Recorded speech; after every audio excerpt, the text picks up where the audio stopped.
Hello guys, good morning सभी को।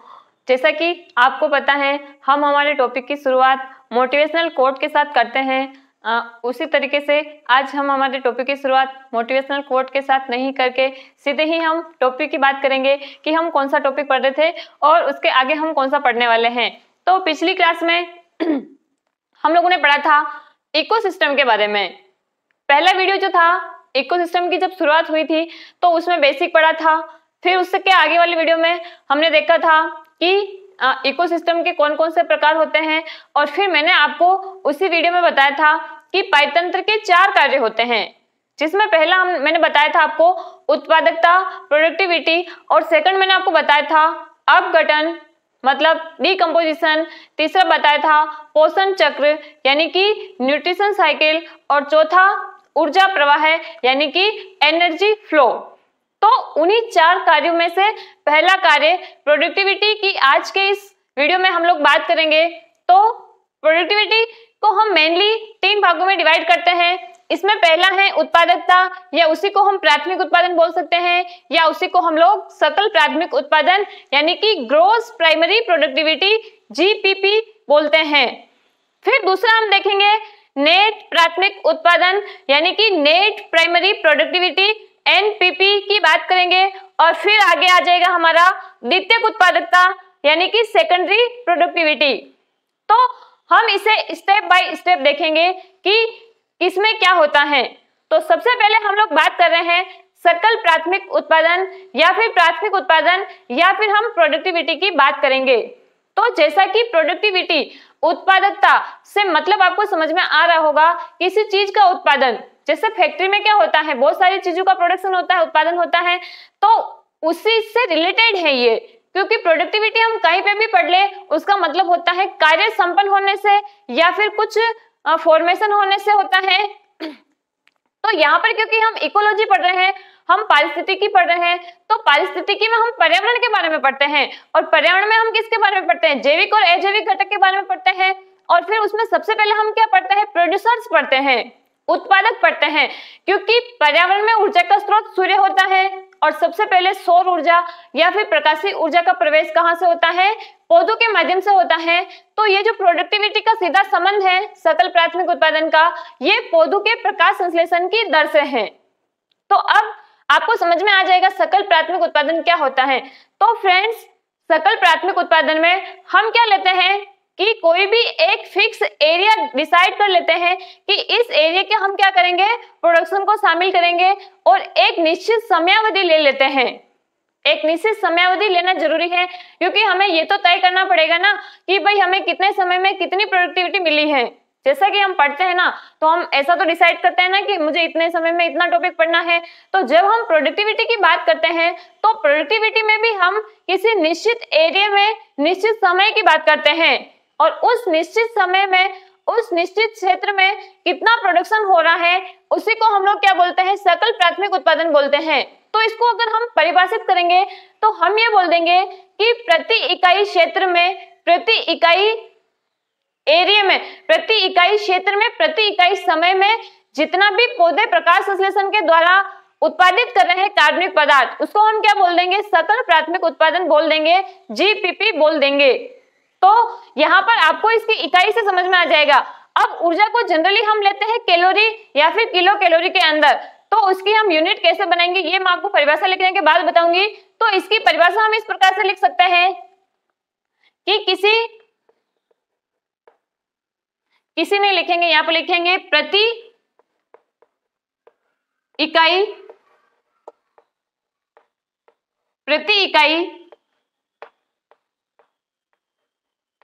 क्षेत्रफल में, क्षेत्रफल या क्षेत्र भी लिख सकते हैं, प्रति इकाई क्षेत्रफल में, प्रति इकाई समय में। यहाँ पर प्रति इकाई समय का मतलब हम कोई टाइम ड्यूरेशन फिक्स करेंगे कि 1 महीना, 2 महीना या 1 वर्ष, इस तरीके से। तो प्रति इकाई समय में पेड़ पौधों द्वारा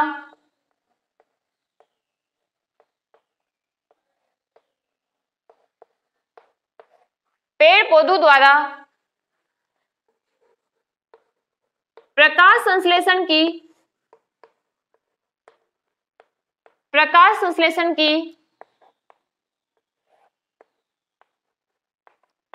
प्रकाश संश्लेषण फोटोसिंथेसिस प्रकाश संश्लेषण की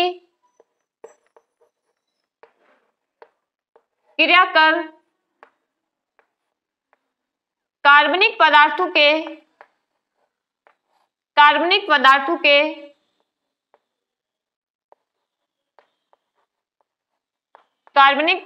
के यानी कि ऑर्गेनिक मैटर्स, क्योंकि आपको पता है पौधे फोटोसिंथेसिस करते हैं तो जल और CO2 का यूज करके ग्लूकोज बनाते हैं, और ग्लूकोज क्या होता है? कार्बनिक पदार्थ होता है। तो ऑर्गेनिक पदार्थों के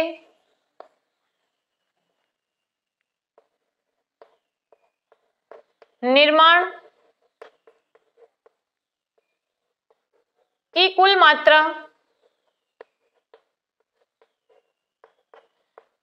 मात्रा को सकल प्राथमिक उत्पादन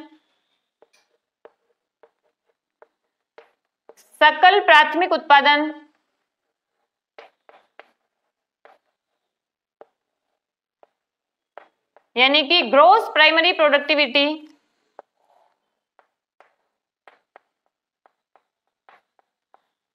कहा जाता है।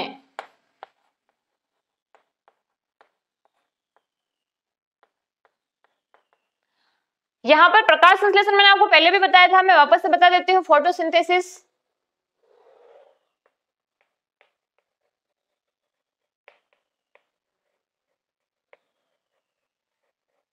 जो ग्रीन प्लांट्स होते हैं ये रंध्रों के माध्यम से वातावरणीय CO2 को ग्रहण करते हैं, और जड़ों के माध्यम से मृदा से जल को ग्रहण करते हैं, और सनलाइट के माध्यम से इनमें जो क्लोरोफिल होता है उसके माध्यम से ये क्या करते हैं? ग्लूकोज का सिंथेसिस करते हैं।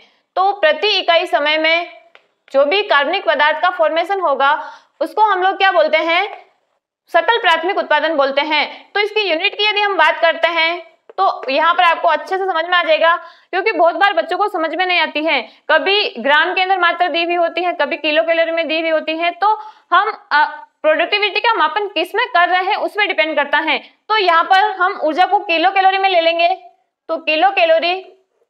अब किलो कैलोरी तो यहाँ पर प्रोडक्टिविटी ऊर्जा हो गई। हम क्या ले रहे हैं? प्रति इकाई क्षेत्रफल, और क्षेत्रफल को हम ले लेते हैं मीटर स्क्वायर के अंदर, और प्रति इकाई समय में, यानी कि हमने अगर 1 साल लिया तो यहाँ पर क्या लिख देते हैं? ईयर लिख देते हैं। तो इस तरीके से जीपीपी की जो यूनिट होगी वो क्या हो जाएगी? किलो कैलोरी प्रति मीटर स्क्वायर पर ईयर।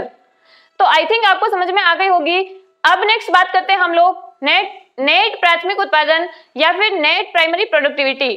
तो दोस्तों यहाँ पर सकल प्राथमिक उत्पादन में तो पौधे जितना का जितना संश्लेषित कर रहे थे कार्बनिक पदार्थ उन सबको हमने शामिल कर लिया, लेकिन क्या पौधे जिस कार्बनिक पदार्थों को उन्होंने बनाया है वो खुद के लिए यूज नहीं करेंगे? क्या खुद के लिए भी यूज करेंगे, क्योंकि पौधों को भी श्वसन क्रिया के लिए किसकी जरूरत पड़ती है? ऊर्जा की जरूरत पड़ती है। तो वो क्या करेंगे? कार्बनिक पदार्थों को यूज करेंगे। जैसा कि हम लोग जैसे किसी की भी बात कर लेते हैं, जैसे अपने पेरेंट्स की बात कर ले, या यदि आप लोग खुद अगर जॉब में हो तो आप जितनी भी सैलरी कमाते हो तो ऐसा थोड़ी है कि जैसे आपकी अकाउंट में जैसे सैलरी आई आप बिल्कुल सारी की सारी सैलरी किसको दे दोगे? अपने पापा को दे दोगे? ऐसा नहीं होता है। आप पहले क्या करोगे? अपना खुद का खर्चा प्लस एडवांस में पैसे रखोगे कि क्या पता कभी दोस्तों के साथ अगर पार्टी करने की जरूरत पड़ गई तो पैसों की जरूरत हो जाएगी, और अगर पापा को दे दिए तो फिर वापस नहीं मिलेंगे। तो सकल प्राथमिक उत्पादन में पौधे जितने भी कार्बनिक पदार्थों का निर्माण करेंगे उसका कुछ भाग जो है वो पौधे स्वयं के लिए श्वसन क्रिया में यूज करेंगे, और बाकी बचा हुआ पदार्थ जो है वो आगे वाले जो भी उनको खाने वाले उपभोक्ता होंगे, कंज्यूमर होंगे, उनके अंदर क्या हो जाएगा? मतलब ट्रांसफर हो जाएगा। तो इसको हम बोलते हैं नेट प्राइमरी प्रोडक्टिविटी। तो आई थिंक इसको आपको परिभाषित करने की या फिर परिभाषा लिखने की ज्यादा जरूरत नहीं पड़ेगी। तो हम ये लिख सकते हैं यहाँ पर, ऐसा मैं बिल्कुल शॉर्ट में लिख देती हूँ, सकल, यहाँ पर मैं डायरेक्ट लिख देती हूँ ग्रॉस प्राइमरी प्रोडक्टिविटी में से पौधों द्वारा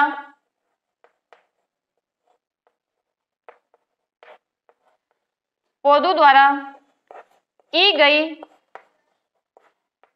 क्षति को घटाने पर हमें किसकी प्राप्ति हो जाएगी? एनपीपी की प्राप्ति हो जाएगी। यानी कि पौधे जो कार्बनिक पदार्थों का निर्माण कर रहे हैं ना, उसमें से यदि पौधों के द्वारा श्वसन क्रिया में जो क्षति हुई है जिन पदार्थों की, उनको माइनस कर देंगे तो हमें क्या प्राप्त हो जाएगा, नेट प्राइमरी प्रोडक्टिविटी प्राप्त हो जाएगी। तो क्या मैं ऐसा लिख सकती हूँ क्या, नेट प्राइमरी प्रोडक्टिविटी जीपीपी यानी कि ग्रोस प्राइमरी प्रोडक्टिविटी में से हम क्या घटा रहे हैं, पौधों के द्वारा श्वसन में जो यूज किया हुआ है उसको हम घटा देंगे, तो बाकी बचा हुआ जो भाग है वो किस में आ जाएगा, एनपीपी में आ जाएगा। और यहाँ पर आर से मतलब रेस्पिरेशन से है। तो आई थिंक आपको जीपीपी और एनपीपी बहुत अच्छे से समझ में आ गई होगी। अब हम बात करते हैं द्वितीयक उत्पादकता। तो फ्रेंड्स, पौधों ने भोजन भी बना लिया, अपने लिए भी यूज कर लिया, अब बचा हुआ जो स्तर है वो कहाँ जाएगा, कंज्यूमर के पास जाएगा, उपभोक्ता के पास जाएगा। तो उपभोक्ता में जो कार्बनिक पदार्थों के निर्माण की दर है उसको हम क्या बोलते हैं, सेकेंडरी प्रोडक्टिविटी बोलते हैं, द्वितीयक उत्पादकता बोलते हैं। तो यहां पर हम लिखेंगे उपभोक्ता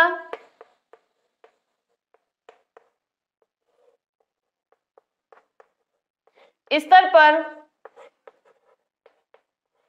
नए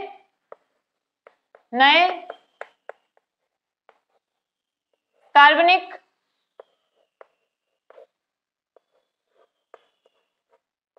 पदार्थों के निर्माण की दर